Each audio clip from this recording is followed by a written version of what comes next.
दुनिया अभी तक कोरोना वायरस के दर्द से पूरी तरह उभर भी नहीं पाई थी कि एक और वायरस ने दस्तक दे दी। एचएमपीवी के बढ़ते मामले चीन में देखे गए हैं और अब भारत में भी इसके संक्रमण की खबरें सामने आ रही है। सवाल यह है कि यह वायरस कितना खतरनाक है और इससे बचाव के लिए क्या कदम उठाए जा सकते हैं। तो चलिए सबसे पहले जान लेते हैं कि ये एचएमपीवी वायरस है क्या। तो एचएमपीवी वायरस पहली बार 2001 में खोजा गया था। यह रेस्पिरेटरी संकाइटियल वायरस से संबंधित है और मुख्य रूप से सांस संबंधी बीमारियां पैदा करता है। ये संक्रमित व्यक्ति के खांसने, छींकने, हाथ मिलाने या किसी दूषित वस्तु को छूने से फैलता है। यह वायरस कमजोर प्रतिरोधक क्षमता वाले लोगों, बच्चों और बुजुर्गों को अधिक प्रभावित करता है।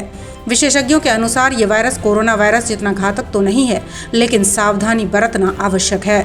ऐसे में जानना जरूरी है कि एचएमपीवी के लक्षण क्या हैं। तो एचएमपीवी के लक्षण सामान्य सर्दी जुकाम जैसे होते हैं, लेकिन ये गंभीर श्वसन समस्याएं पैदा कर सकता है। इसके प्रमुख लक्षणों में शामिल हैं खांसी और बुखार, नाक का बंद होना, सांस लेने में कठिनाई, गंभीर मामलों में ब्रोंकियोलाइटिस और अस्थमा का बढ़ना।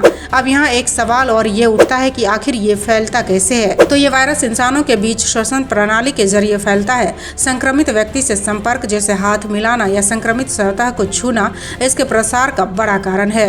सर्दियों के मौसम में इसके फैलने की संभावना अधिक होती है। जहां भारत के मौजूदा स्थिति की बात है तो भारत में हाल ही में कर्नाटक और गुजरात में एचएमपीवी के कुछ मामले सामने आए हैं। कर्नाटक में 8 महीने के एक बच्चे और 3 महीने की बच्ची में इस वायरस की पुष्टि हुई है। इसके बाद गुजरात में एक बच्ची संक्रमित पाई गई। फिर 7 जनवरी को नागपुर में 2 संदिग्ध मामले सामने आए। अच्छी बात यह है कि दोनों मरीज स्वस्थ हैं। नागपुर के बाद मुंबई के हीरानंदानी अस्पताल में एक 6 महीने की बच्ची में एचएमपीवी वायरस के लक्षण देखे गए हैं। गौरतलब है कि इसमें से कोई भी बच्चे विदेश यात्रा पर नहीं गए थे, जिससे यह स्पष्ट है कि संक्रमण स्थानीय स्तर पर फैला है। पहले अब जान लेते हैं इससे बचाव के उपाय के बारे में। तो इसके लिए मास्क का उपयोग करें, संक्रमित व्यक्ति से दूरी बनाए रखें, हाथों की स्वच्छता बनाए रखें, साबुन और पानी से बार बार हाथ धोएं, प्रतिरोधक क्षमता बढ़ाएं, पोषक आहार और स्वस्थ जीवन शैली अपनाएं, भीड़ भाड़ से बचें, सार्वजनिक स्थानों पर अतिरिक्त सतर्कता बरतें, संक्रमण से बचने के लिए सावधानी रखें। फिलहाल एचएमपीवी के लिए कोई वैक्सीन उपलब्ध नहीं है, इसलिए सतर्कता ही बचाव है। विशेषज्ञों की माने तो विशेषज्ञों का कहना है कि एचएमपीवी वायरस आमतौर पर बच्चों में पाया जाता है।